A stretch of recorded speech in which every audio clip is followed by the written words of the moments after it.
નમસ્કાર, હું તો બોલીશ રોનક પટેલ આપનું સ્વાગત કરું છું. હું તો બોલીશનો આજે 790મો એપિસોડ. આજના 790મા એપિસોડમાં બે મુદ્દા છે. પહેલો મુદ્દો છે આ તો માત્ર ટેલર, પિક્ચર તો હજુ બાકી છે. જી હા, વરસાદનું આ ટેલર છે, ચોમાસાનો ટેલર છે. ચોમાસું કેવું રહેશે તેનો અંદાજ આવવો જોઈએ. બીજો મુદ્દો છે વર્ધીમાં રોલો પાડવા જો રીલ બનાવ્યું ને તો નોકરીથી ગયા સમજો. જી હા, પોલીસ વિભાગે આજે સર્ક્યુલર બહાર પાડ્યો છે, તેની વાત કરવી છે. પરંતુ શરૂઆત આ તો ટેલર માત્ર છે, પિક્ચર કેવું હશે.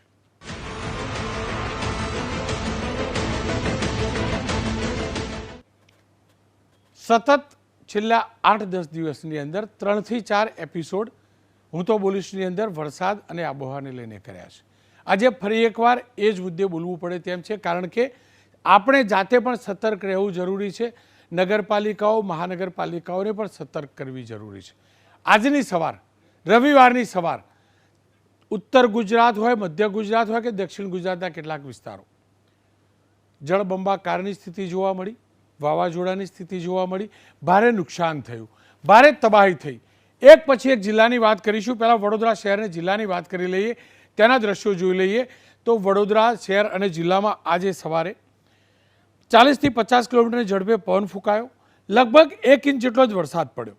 પરંતુ આ વરસાદથી આજવા રોડ, વાઘોડિયા રોડ, હરણી, માંજલપુર, છાણી, અકોટા સહિતમાં 50થી વધુ નાના મોટા વૃક્ષો ધરાશાયી થયા. આપ આ દ્રશ્યો જોઈ શકો છો.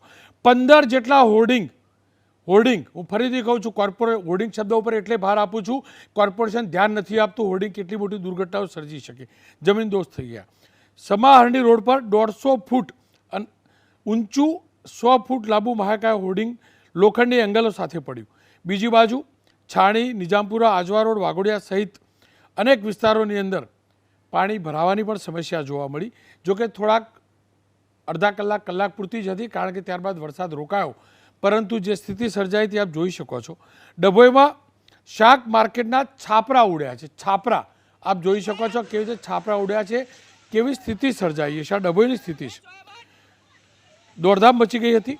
5 વર્ષ પહેલાં, માફ કરજો, 5 મહિના પહેલાં વડોદરાની અંદર જે પુલનું લોકાર્પણ કરાયું હતું, એ લોકાર્પણ કરાયેલા બ્રિજની સેફટી દિવાલ, સેફટી માટે બનાવાયેલી સાઈડની દિવાલ હતી, પુલ નથી, એના બ્લોક પણ જમીનદોસ્ત થયા. આપ દ્રશ્યો જોઈ શકો છો.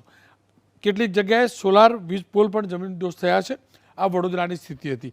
હવે ખેડા જિલ્લાની વાત કરી લઈએ તો ખેડા જિલ્લાના મુખ્ય મથક નડિયાદ, કપડવંજ, ઠાસરા, માતર, ગળતેશ્વર સહિતના તાલુકાઓમાં ધોધમાર વરસાદ પડ્યો. યાત્રાધામ ડાકોરની અંદર આજે પૂનમથી મોટી સંખ્યામાં લોકો પહોંચ્યા હતા.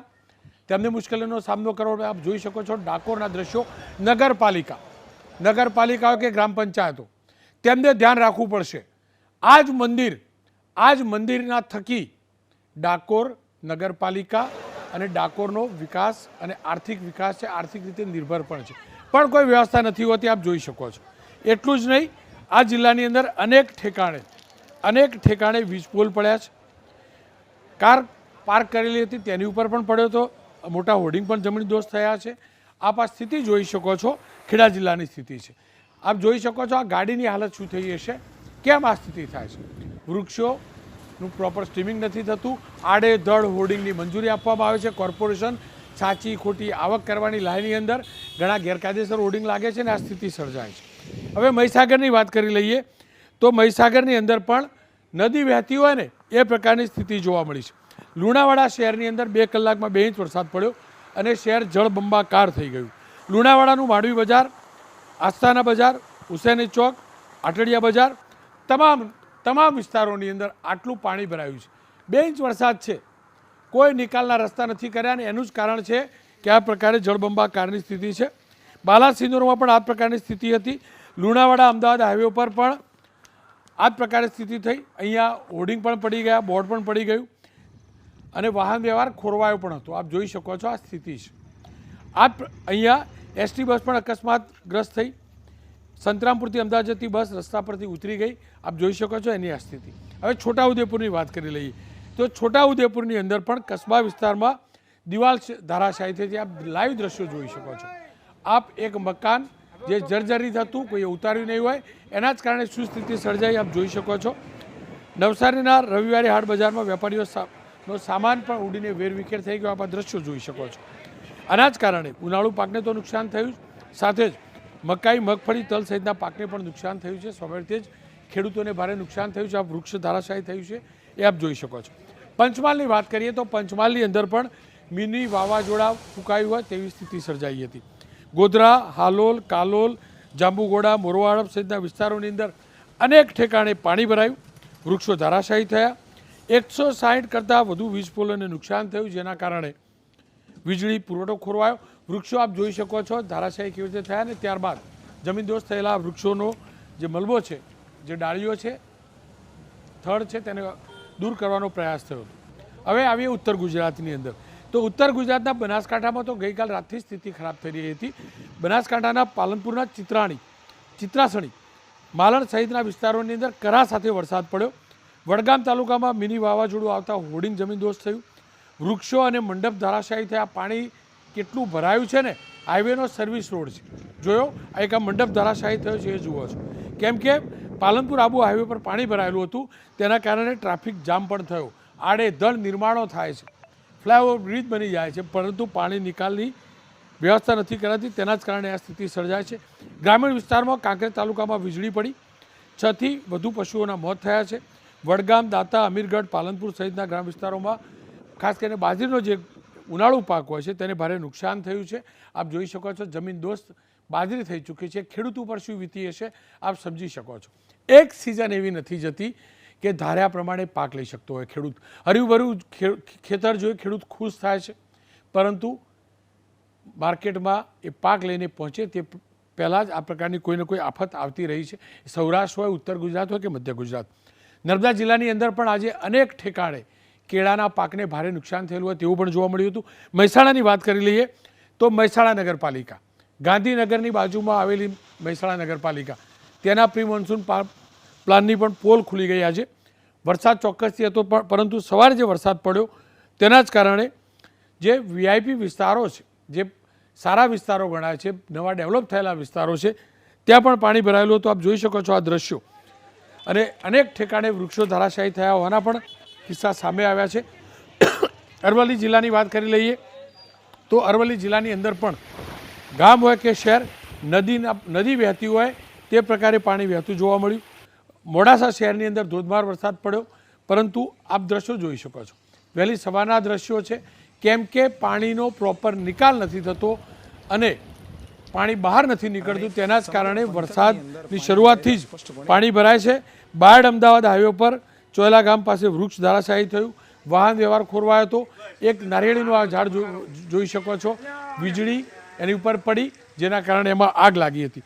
સાબરકાંઠાની વાત કરી લઈએ પડોશના જિલ્લાની, તો સાબરકાંઠા જિલ્લાના મુખ્ય મથક હિંમતનગર અને પ્રાંતિજ, તલોદ, ઈડર, ખેડબ્રહ્મા, વિજયનગર, વડાલી તમામ ઠેકાણે આ પ્રકારની સ્થિતિ હતી. પવન ચોક્કસથી હતો, ભારે પવન હતો, વૃક્ષો ધારાશાયી ત્યાં થયા છે, પરંતુ વરસાદ અડધોથી 1 ઇંચ જ હતો. એની અંદર તમામ ઠેકાણે જળબંબાકાર જોવા મળ્યો. કેમ કે ગટરોનું કામકાજ પૂરું થયું નથી, તેના જ કારણે પાણીના નિકાલની વ્યવસ્થા નથી થઈ અને તેના જ કારણે આ સ્થિતિ ખરાબ થઈ. ભરૂચ જિલ્લાની અંદર પણ આ વાત કરી લઈએ તો દક્ષિણ ગુજરાત તરફ જઈએ તો અંકલેશ્વર આસોડ રોડ પર એક રાહદારી પસાર થઈ રહ્યો હતો, એ જ સમયે વૃક્ષ ધારાશાયી થયું. આપણે દ્રશ્યો જોઈ શકો છો અને એની ઝપેટમાં આવે તો એનું મોત થયું છે. સાથે જ નર્મદા બ્રિજ પર અકસ્માત સર્જાયો. એસટી બસ તળે આગળ ચાલતી એક કારને ટક્કર મારી, તો એ જ કારે બીજી કારને ટક્કર મારી અને 2 કારોનો કચ્છરઘાણ વળી ગયો, જેના કારણે ટ્રાફિક જામ થયો. સુરતની અંદર પણ વહેલી સવારે ધુમ્મસી વાતાવરણ જોવા મળ્યું, પવન ફૂંકાયો, પવનની ડમરીઓ ફૂંકાઈ, વૃક્ષ પણ ત્યાં ધારાશાયી થવાના કોલ આવ્યા છે અને આપ જોઈ શકો છો ત્યાં પણ જે તબાહી થઈ છે એ જોઈ શકીએ છીએ. હવે સૌથી આધુનિક, સૌથી મોટું, સૌથી ધનવાન ગાંધીનગરની નજીક આવેલું અમદાવાદ મહાનગરપાલિકાની વાત કરી લો. સવારથી જ વરસાદ પડ્યો, વરસાદ જાજો નહોતો, 1 થી 1.5 ઇંચ વરસાદ હતો, પણ અમદાવાદની અંદર 1-1.5 ઇંચ વરસાદની અંદર અનેક ઠેકાણે પાણી ભરાયેલા મેં જોયા છે. હું સવારે ઓફિસ પહોંચ્યો એ વખતે મેં આ દ્રશ્યો જોયા છે. સર્વિસ રોડ હોય એસજી હાઈવેના, એના ઉપર પાણી ભરાયું છે. શહેરના અનેક ઠેકાણે આ પ્રકારની સ્થિતિ છે. ક્યાંક ભૂવા પડ્યાના પણ સમાચાર છે, ક્યાંક રોડ તૂટ્યાના સમાચાર છે. 52 સ્થળો પર વૃક્ષો ધરાશાયી થયા છે. સૌથી વધુ વૃક્ષો 30 વૃક્ષો જમીનદોસ્ત થયા. પૂર્વ ઝોનની અંદર ગુલબાઈ ટેકરા વિસ્તારમાં પાણી ભરાતા કેચપીટ ખોલવી પડી છે. કેચપીટ ખોલ્યા બાદ પણ પાણી ઉતર્યા નહીં. થોડાક સમય બાદ એ ઉતરતા રહ્યા. સીટીએમ વિસ્તારની અંદર પણ આ પ્રકારની સ્થિતિ જોવા મળી. તલતેજ ઝાડચા રસ્તા પાસે પણ આ પ્રકારે સ્થિતિ એટલે જોવા મળી કે ત્યાં આગળ હજુ પણ રસ્તાનું સમારકામ ચાલુ છે. વરસાદમાં રોડ તૂટી ગયો છે. પહેલાદનગરથી શામલ સુધી શામલની વચ્ચે વૃક્ષ ધરાશાયી થયું. અનેક ઠેકાણે વૃક્ષો ધરાશાયી થયા હોય, ડાળીઓ પડી હોય તેવા સમાચાર જોવા મળ્યા છે. આ સ્થિતિ અમદાવાદની છે. હજુ આવતીકાલે અને પરમ દિવસે પણ વરસાદની આગાહી છે. સાથે જ અરબ સાગરની અંદર વાવાઝોડું તૈયાર થઈ રહ્યું હોય તે પ્રકારના સંકેત મળી રહ્યા છે. ડિપ્રેશનના કારણે આ વરસાદ છે, પરંતુ જો એ ડિપ્રેશન ડીપ ડિપ્રેશનમાં ફેરવાયું અને જો સ્થિતિ ખરાબ થઈ તો આપ સમજી શકો છો શું હાલત થશે. આવતીકાલે સૌરાષ્ટ્ર અને કચ્છમાં વરસાદની આગાહી છે. આશા રાખીએ કોર્પોરેશન સજ્જ રહે, નગરપાલિકાઓ સજ્જ રહે, નહીતર અમદાવાદ જેવી સ્થિતિ, અલગ અલગ શહેરો જેવી સ્થિતિ સૌરાષ્ટ્રના નાના મોટા શહેરોની થવાનું નક્કી છે. આ મુદ્દે ચર્ચા કરવી જરૂરી છે. કોર્પોરેશનને જગાડવું જરૂરી છે. સાથે જ સ્થિતિ શું સર્જાય છે એ જાણવી પણ જરૂરી છે. મારી સાથે 3 મહેમાન જોડાયા છે. ડૉક્ટર હિતેન્દ્ર પટેલ, સ્ટેન્ડિંગ કમિટીના ચેરમેન છે વડોદરાથી. શંકરભાઈ ચૌધરી, ડેપ્યુટી ચેરમેન છે રોડ એન્ડ માર્ગ કમિટીની એએમસીથી. પરેશભાઈ ગોસ્વામી છે, હવામાનના નિષ્ણાત છે. આ બંનેનું સ્વાગત છે. ખેર પરેશભાઈ, આપની પાસે આવું એ પહેલાં અમદાવાદની જ વાત કરી લઉં. શંકરભાઈ ચૌધરી મારી સાથે જોડાયા છે. શંકરભાઈ, આપણું રૂડું અમદાવાદ, મસ્ત મજાનું Ahmedabad, smart city Ahmedabad, 1.5 inch વરસાદ છતાં પણ આ સ્થિતિ કેમ? રોનકભાઈ, આ વરસાદ જે ચોમાસું શરૂ થાય એ વરસાદ નથી. આ માવઠાનો વરસાદ છે, કુદરતી આફત છે. અને જે વરસાદ અડધા કલાકની અંદર 1.5 થી પોણા 2 ઇંચ વરસાદ અમદાવાદમાં પડ્યો. અમદાવાદની અંદર પ્રી મોન્સૂન પ્લાન પૂરી તૈયારી સાથે અમદાવાદની અંદર કામગીરી થઈ. 58,000 કેચપીટોની સફાઈ થઈ. જે લાઈનો ભરાઈ ગઈ તો એની અંદર પણ સફાઈ થઈ.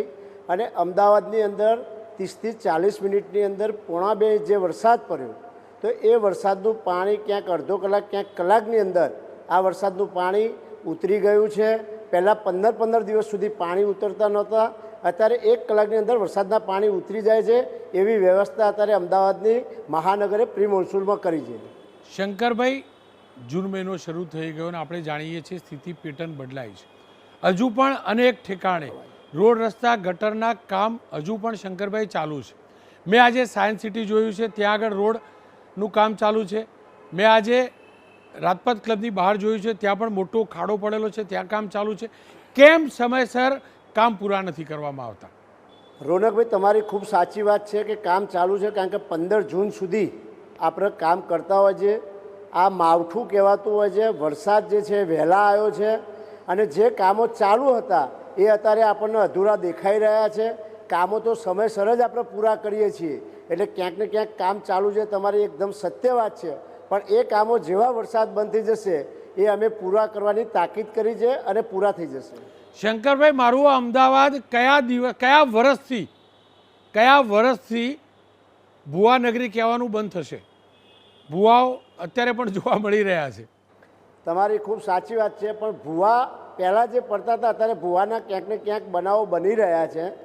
એ પણ અમુક જગ્યાએ જે કામો પ્રોજેક્ટના થયા હોય અને ત્યાં કામગીરી જે છે વરસાદના જે આપણે આરો મંજૂરી આપતા હોય છે, ટોરેન્ટ પાવરની મંજૂરી આપતા છે, ક્યાંક રોડ તોડવાની, કારણ કે 2600 કિલોમીટર અમદાવાદમાં રોડ પથરાયેલા છે. ક્યાંક 5-10 જગ્યાએ આવા ભૂવા પડ્યા છે, નથી પડ્યા એવું નથી, પણ એની કામગીરી પણ અમે તાત્કાલિક કરી અને કોઈ પણ નાગરિકને ક્યાંય પણ તકલીફ ના પડે એની કામગીરી પણ અમે કરી રહ્યા છીએ. અને અમે માનીએ છીએ કે આવા ભૂવા ના પડવા જોઈએ. ધીમે ધીમે આ ભુવાનગરી જે કહેવામાં આવે છે ભુવાનગરી નહીં કહેવાય, કારણ કે હવે ખૂબ ઓછા પ્રમાણમાં જે સારા કાર્યો થઈ રહ્યા છે એટલે ભૂવા ખૂબ ઓછા પડી રહ્યા છે. પણ એ સત્ય હકીકત છે કે ભૂવા પડ્યા છે તો એની કામગીરી પણ અમે ખૂબ ઝડપથી કરી રહ્યા છીએ. શંકરભાઈ, આપ જોડાયેલા રહેજો. હિતેન્દ્રભાઈ સાથે વાત કરું. હિતેન્દ્રભાઈ, આપનું સ્વાગત છે. વડોદરાના આજના દ્રશ્યો આવ્યા. વરસાદ હતો, પવન પણ હતો, માની લીધું. જો વૃક્ષો ધારાશાયી થાય છે, પ્રોપર સ્ટ્રીમિંગ નથી થતું. કદાચ તમે કહેશો સ્ટ્રીમિંગ થયું. મોટા મોટા હોર્ડિંગ પડે છે, રોડ ઉપર ખાડા પડે છે. શું કારણ? દર ચોમાસે આ જ ચર્ચા કરવી પડે. ને બીજું, હોર્ડિંગ આડેધડ લાગે છે. હિતેન્દ્રભાઈ, તમે હરમેશ હિતેશભાઈ સત્ય બોલતા હોય છે એટલે કહું છું, એજન્સીઓ મન ફાવે એમ હોર્ડિંગ લગાવે છે, માફ કરતા અધિકારીઓ ધ્યાન મસ્ત મજાનું સેટિંગ હોય છે, જેટલાનું ટેન્ડર ભર્યું એનાથી વર્કફૂટ વધુ આપતા હોય છે. આ શંકરભાઈ પણ હસી રહ્યા એટલે અમદાવાદમાં એવું જ હશે, બરાબર. સાથે જ મન ફાવે એમ પોલિટિકલ પાર્ટીઓના પણ હોર્ડિંગ લાગે, જે ફાવે એજન્સીઓ હોર્ડિંગ લાગે, ને જ્યારે ચોમાસું આવે, વરસાદ આવે, ભારે પવન ફૂંકાય, અકસ્માતો સર્જાય. કેમ આ સ્થિતિ નથી સુધરતી? આપના માધ્યમથી વડોદરા કોર્પોરેશનમાં છેલ્લા 2-3 મહિનામાં આપ પણ સાક્ષી બન્યા છો અને દ્રશ્ય બતાવ્યા છે. જે પણ 4 રસ્તા છે, ઐતિહાસિક સ્થાનો છે, એમાં અમે કોઈ પણ પ્રકારના હોર્ડિંગ્સ રાખ્યા નથી. છેલ્લા 2 મહિનાની વાત કરું તો હાલમાં જે પણ સ્થિતિ આજે સવારે સર્જાય છે એને પહોંચી વળવા અમારા તંત્રને અમે પોતે પણ વિઝિટ કરી છે, સ્થળ વિઝિટ કરી છે. કેટલી જગ્યા ઉપર રોડ રસ્તા બંધ થઈ ગયા હતા વૃક્ષ ધરાશાયી થવાના કારણે, ક્યાંક કેટલીક કાર ઉપર પણ પડ્યા હતા, સ્વીકાર્ય છે. અને એ જે પડ્યા છે ત્યારબાદ એનું જે મેન્ટેનન્સ કરી અને ટ્રીમિંગ કરીને તાત્કાલિક હટાવવાની વાત છે. ફાયર બ્રિગેડ અને ગાર્ડન શાખા અમારી સંયુક્ત રીતે એન્જિનિયરિંગ સાથે રહીને જેટલા પણ વૃક્ષ ઝોન વાઇઝ પડ્યા હતા એ તમામને એ નેસ્ત નાબૂદ કરીને કાઢી નાખ્યા છે. વિશ્વ પર્યાવરણ દિવસ પણ આવતીકાલે છે, ત્યારે આપણે બધાએ ચોક્કસ જે પ્રકારના વૃક્ષ જે જગ્યા પર વાવવાના છે એના નિષ્ણાતોની સલાહ લઈને અલગ અલગ એનજીઓ સાથે, અલગ અલગ એજન્સીઓ સાથે આપના માધ્યમથી લોકોને પણ જણાવીએ છીએ કે અમને પણ સલાહ આપે, સૂચન આપે, જેથી કરીને આ પ્રકારના છોડ જે ડિવાઈડર પર અથવા ક્યાંક વાવવામાં આવે છે એ નુકસાન કરતા છે. તો આવનાર સમયમાં એવી સ્થિતિ ઊભી ન થાય એનો અમારો પ્રયાસ પણ રહેશે. હિતેન્દ્રભાઈ, આજે દ્રશ્યો આવ્યા, જે નવો બ્રિજ બન્યો હતો કરોડો રૂપિયાના ખર્ચે, 5-6 મહિના પહેલાં જ એનું ઉદ્ઘાટન થયું. હું નથી કહેતો બ્રિજને જરાય ક્ષતિ નથી થઈ, જરાય નથી થઈ, પરંતુ બ્રિજની બાજુમાં સપોર્ટ દિવાલ હતી, એના બ્લોક પણ નીકળી ગયા. હજી તો 6 મહિના નથી થયા. હિતેન્દ્રભાઈ, આ સ્થિતિ કેમ? રોનકભાઈ, ચોક્કસ વાત કરીશ. જે બ્રિજની નીચેના જે પોર્શન છે એ સપોર્ટ દિવાલ છે અને એ પોર્શન હંમેશા ખુલ્લા રહેતા હોય છે, પણ આપણે આ વખતે એને ક્યાંક ઢાંકવાનો, એટલે મતલબ ખરાબ દ્રશ્ય ન દેખાય એને ઢાંકીને વ્યવસ્થિત રહે એ પ્રકારની સ્થિતિમાં લાવવા માગીએ છીએ. કારણ કે ઘણી જગ્યા ઉપર જોયું છે, જૂના બ્રિજની નીચેનો જે પોર્શન હોય છે આવા ડેડ એન્ડ ઉપર, ત્યાં આગળ ઘણી વખત જે પ્રકારે લોકો એનો આશરો લે છે અથવા ત્યાં ગંદકી થાય છે અને ન્યુસન્સ થાય છે, એને દૂર કરવાનો મારો આ પ્રયાસ છે, નમ્ર પ્રયાસ છે. આપ જોડાયેલા રહેજો. ફરી એકવાર શંકરભાઈ આપની સાથે જ વાત કરી લઉં, કેમ કે આપ રોડ રસ્તા કમિટીના ડેપ્યુટી ચેરમેન છો. જુઓ, સરસ મજાનો નવો રોડ નવી પેટર્નથી બનાવવાની શરૂઆત થઈ, એને લઈને વિવાદ થયો, એ વિવાદમાં હું પડવા માગતો નથી, પરંતુ ટોપિંગ કરેલો રોડ, અમદાવાદનો ઈસનપુરવાળો રોડ, ગુરુકુલવાળા રોડની વાત કરી લઉં તો એ રોડ હજી તો બન્યો 6-8 મહિના પણ થયા, પાયલોટ પ્રોજેક્ટ હતો. એ રોડ ઉપર તોડફોડ પણ ચાલુ થઈ ગઈ. હવે ગેરંટી વોરંટી હશે, બધું ગયું ખાડામાં. હું અત્યારથી એટલે પૂછી રહ્યો છું મોટાભાઈ કે આપણે દર ચોમાસાએ કહીએ છીએ કે કોન્ટ્રાક્ટરોની ગેરંટી વોરંટી છે, પણ પછી એની અંદર એક ટર્મ્સ હોય છે, અધિકારીઓ બહુ સ્માર્ટલી એ ટર્મ્સ મૂકતા હોય છે કોન્ટ્રાક્ટરો સાથે મળીને કે ભાઈ કોઈ પણ પ્રકારનું એક તોડફોડ પણ થઈ જાય, ગેરંટી વોરંટી પૂરી. શું કારણ કે ટોપિંગવાળો આ રોડ હજી તો શરૂ, જે મોડેલ રોડ હતો એને તોડવાની શરૂઆત કરવી પડી? રોનકભાઈ, તમારી વાત સાચી છે કે વ્હાઇટ ટોપિક રોડ પ્રાયોરિટી આપણે જે બનાવ્યો હતો અને એ રોડ તોડવામાં આવ્યો છે, પણ એનું કારણ છે કે એ રોડ ગુરુકુળ ઉપર જે આવેલો છે એની યુટિલિટી જે હતી એ રોડ વચ્ચે, અને એની ગટર 40-45 વર્ષથી જૂની હતી. એ રોડ બની ગયા પછી એ ગટર લાઇનની અંદર ડ્રેનેજ ડેમેજ થઈ, એના લીધે પાણી ઉભરાવા માંડ્યું. તો એ કામ આપણે કરવું જ પડે એવું છે, એટલા માટે તોડ્યો છે. પણ આ વ્હાઇટ ટોપિક પદ્ધતિ રોડની એવી છે કે એ રોડ તોડ્યા પછી જ્યારે કામ પૂરું થશે અને એ એના 1-1 મીટરના જે કટિંગ કરવામાં આવે છે એ જ પ્રમાણે એ કટિંગ ત્યાં મુકાશે અને આપણને એવું નહીં લાગે કે આ રોડ તોડ્યો હતો. જે ડામરના રોડમાં જે તકલીફ થાય છે એવું આમાં થીગરું પણ નહીં દેખાય અને વ્હાઇટ ટોપિક રોડ જે છે એવો જ દેખાશે. ક્યાંક આવું કામ આપણે કરવું પડતું હોય છે, પ્રજાના હિતમાં કરવું પડતું હોય છે, કારણ કે પ્રજા હેરાન ના થાય.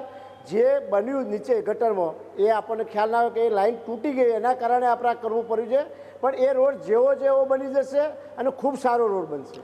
ખેર, કેમ ચર્ચા કરવી પડે છે? કારણ કે આ વખતે નિર્ણયો લેવા પડતા હોય છે. બિલકુલ, આ વખતે પેટર્ન બદલાઈ છે. કેવું ચોમાસું રહેવાનું છે, કેવી પેટર્ન બદલાઈ છે.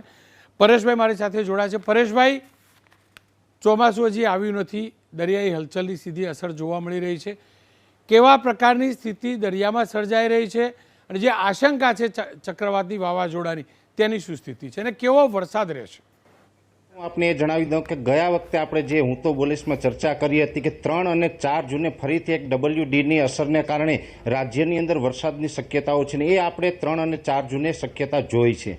હવે વાત એ છે કે આવતીકાલથી જે વરસાદ થશે તેને આપણે પ્રી મોન્સૂન એક્ટિવિટી ગણીશું, કેમ કે આજે જે વરસાદ પડ્યો એ પણ WDની અસરને કારણે થયો છે, એટલે એક પ્રકારે માવઠું જ હતું. આ જો કે માવઠાની અંદર થંડરસ્ટોર્મ એક્ટિવિટી થઈ છે ને થંડરસ્ટોર્મ એક્ટિવિટીને કારણે ગાજવીજ અને પવન સાથે તોફાની વરસાદો આપણે જોવા મળ્યા છે. હવે અત્યારે જે દરિયો છે એ સંપૂર્ણપણે ઝડપથી એમાં બદલાવ આવી રહ્યા છે, એક્ટિવ થઈ રહ્યો છે અને હવે નૈઋત્યનું ચોમાસું છે તે ધીમે ધીમે આગળ વધી રહ્યું છે. મારું એવું માનવું છે વ્યક્તિગત કે લગભગ 24 થી 36 કલાકની અંદર કેરળની અંદર ચોમાસાની એન્ટ્રી થાય તેવા સમાચારો આપણે મળી શકે છે. પણ એ સાથે જ અરબી સમુદ્રમાં કેરળથી પશ્ચિમ તરફ એક લો પ્રેશર સર્જાઈ રહ્યું છે અને એ લો પ્રેશર છે એ વધારે મજબૂત થાય તેવી શક્યતાઓ છે, કેમ કે એની અંદર મેઇન વાત એ છે કે જે દરિયાઈ તાપમાન છે એ સામાન્ય રીતે કોઈ પણ લો પ્રેશર સર્જાતું હોય ત્યારે 28 ડિગ્રી કરતાં ઉપર જો તાપમાન હોય ત્યારે એ વધારે મજબૂત બને તેવી શક્યતા હોય છે. અને અત્યારે કેરળથી પશ્ચિમ દિશાની અંદર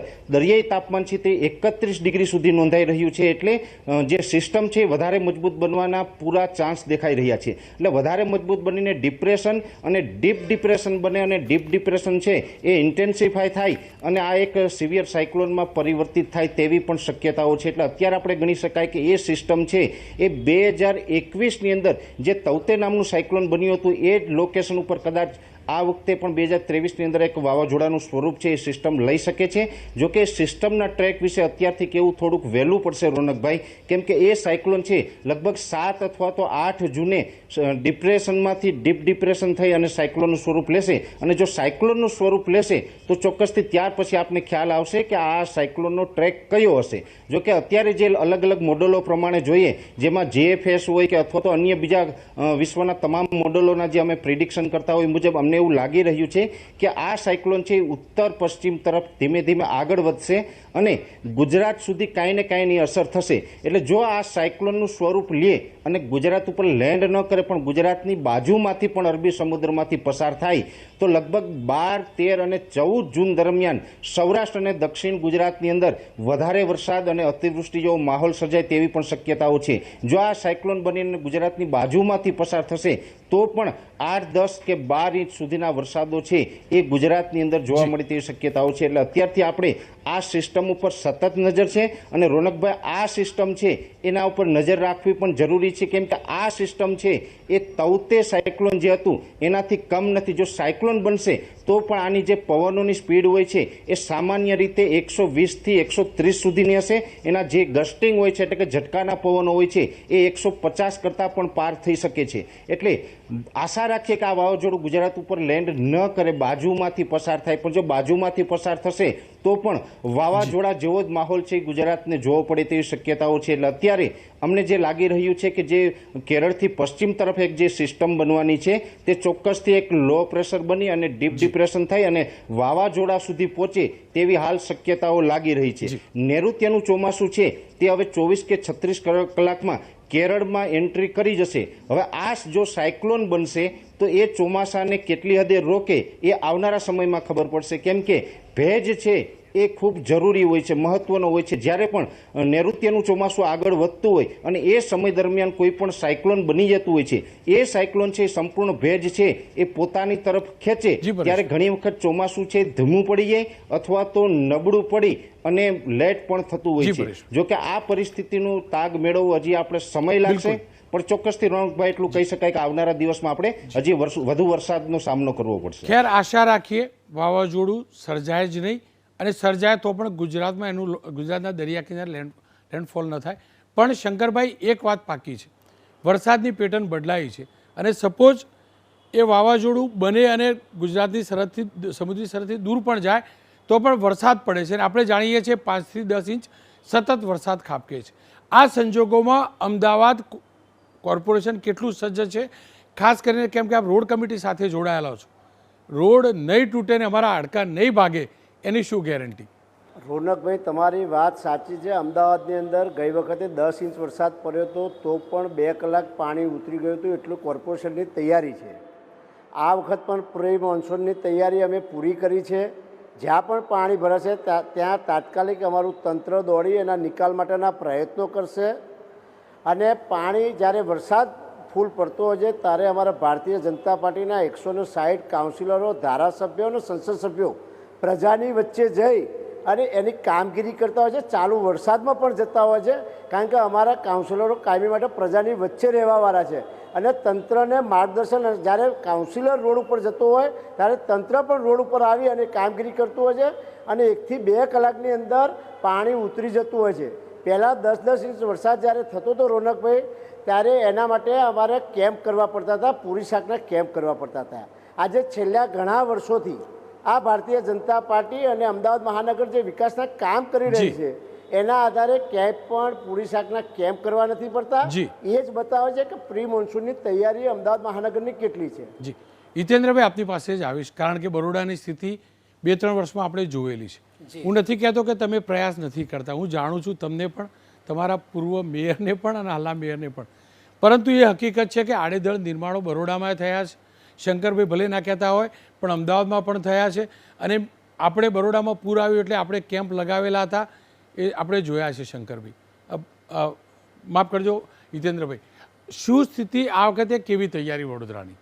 ખૂબ સાચી વાત જો મૂકું તો ચોક્કસ આ વખતે પહેલીવાર એવો પ્રયત્ન થયો છે કે જેમાં વુડાની લિમિટ હોય, કોર્પોરેશનની લિમિટ હોય, સિંચાઈ, ઇરિગેશન અને જિલ્લા પંચાયત, આ 5ની સંયુક્ત બેઠક અમે છેલ્લા 2 મહિનામાં કરી અને એને જમીન પર ઉતારવાનો એક બિલકુલ સનિષ્ઠ પ્રયાસ કર્યો છે.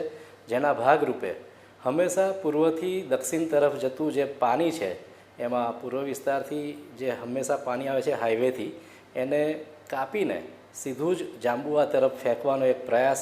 25 થી 40% જેટલું પાણી આ વખતે બહારથી જ નીકળી જાય. અને સાથે સાથે જે વર્ષો જૂની કાંસ ચેનલ હતી હાઈવેની બહાર, એને પહેલીવાર ખેડૂતોને સમજાવીને આખી કાંસ સાફ કરી છે. કેટલોય મલબો કાઢ્યો છે. 50માંથી 37 તળાવો જે વોટર બોડીઝ છે એને પણ આ વખતે સાફ કર્યા છે. એમાંથી પણ હજારો ટન જેટલો મલબો અમે કાઢ્યો છે. જે પણ કાંસ છે, ચેનલો છે, મેનહોલ છે, ડ્રેનેજના, આ બધામાંથી અમે જે પણ સફાઈ કરી છે એમાં મને કહેતા એક દુઃખ થાય છે કે એમાં ઘણી વખત ન દેખવાની વસ્તુઓ પણ એમાંથી બહાર નીકળતી હોય છે. એ પણ પ્રજાને આપણા માધ્યમથી આખા ગુજરાતમાં એનો અમલ થવો જોઈએ કે જે પણ વસ્તુ છે ગમે ત્યાં નાખવી ન જોઈએ. જે પણ એનો નિકાલ છે, માનો કે કચરો છે કે કોઈ પણ વસ્તુ, એ ડ્રેનેજમાં નાખતા હોય છે, જેના કારણે ડ્રેનેજ પણ ચોકઅપ થતી હોય છે. હવે સુપ્રીમ કોર્ટનો નિર્ણય છે કે ડ્રેનેજની નીચે માણસોને સફાઈ કરવા ઉતારવા નહીં, તો એ પણ ઘણી વખત નડતું હોય છે. મેશિનથી જે સફાઈ થાય છે એ મેનહોલની આસપાસનું 1, 2, 3, 4 ફૂટ જેટલું થાય છે. જે 2 મેનહોલની વચ્ચેની પાઇપ છે એ ક્યાંક સફાઈ થવાના આ વર્ષો પહેલાંની સિસ્ટમને અમે કરી નથી શકતા, એ પણ એક કારણભૂત બનતું હોય છે. ક્યાંક ને ક્યાંક હું જો વાત મૂકું વડોદરા શહેરની, તો સર સયાજીરાવ ગાયકવાડે પણ ઓપન કાંસ રાખવામાં પહેલ કરી હતી. દાંડિયા બજાર લકડી પુલ મુકામે આ એક ઓપન કાંસ નમૂનો છે, જેથી કરીને ચોમાસા દરમિયાન જે બંધ કાંસને સાફ કરવાની તકલીફ પડતી હોય છે એમાંથી પણ બહાર આવી શકાય. તો અમે ઘણી જગ્યા ઉપર જે જૂની કાંસો છે એને પણ સફાઈના મૂડમાં લાવ્યા છે. વિશ્વામિત્રી જે વડોદરા શહેરમાંથી પસાર થાય છે એનો DPR લગભગ તૈયાર છે. એને જે પ્રકારે અમારે ચેકડેમ બનાવવા છે પાવાગઢથી વડોદરા શહેરમાં પ્રવેશતા દરમિયાન, જે હંમેશા શહેરને નુકસાન કરે છે, તો એવા 5 થી 7 જગ્યાઓ ઉપર ચેકડેમ બનાવવાનું આયોજન અમે DPRમાં પણ મૂક્યું છે. ચોક્કસ આ પરિણામ લાવશે. બિલકુલ, આપ ત્રણેયનો આભાર. ખેર, જે સ્થિતિ સર્જાઈ રહી છે તેનાથી હું અવગત કરવા માગતો હતો. આપણે નાગરિકોએ પણ સાવધાન રહેવું જરૂરી છે.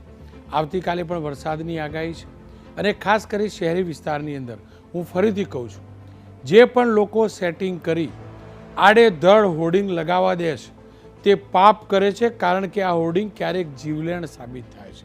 જે પણ કોન્ટ્રાક્ટરો વૃક્ષ ટ્રીમિંગના કોન્ટ્રાક્ટ લે છે અને અધૂરું છોડે છે થોડાક રૂપિયા બચાવવાની લાલચમાં, એ પાપના એટલા જ ભાગીદાર છે. પ્રી મોન્સૂન કામગીરી ક્યાંક થઈ હશે, ક્યાંક અધૂરી પણ હશે, પરંતુ વરસાદ કેટલો પડશે મારા કે તમારા હાથમાં નથી. ત્યારે આપણે તમામ લોકો અત્યાર સુધીના અનુભવો પરથી બોધપાઠ શીખીએ અને આશા રાખીએ કે ચોમાસું નિયમિત અને જે પ્રકારે સરેરાશ વરસાદ હોય છે એ પ્રકારનું રહે. અચાનક આપ ફાટે, અચાનક 60-70-80ની ગતિથી પવન ફૂંકાય અને ભૂલથી પણ જે બે વાવાઝોડાની સિસ્ટમ બની રહી છે એ વાવાઝોડામાં પરિવર્તિત ન થાય તેવી પ્રાર્થના કરીએ. એક વિરામ લઈશ, વિરામ બાદ વાત કરીશ ખાખી વર્દીવાળા લોકોને જે ખાસ કરીને રોલો પાડવા રીલ બનાવે છે ને એમની શું સ્થિતિ થવાની છે એની.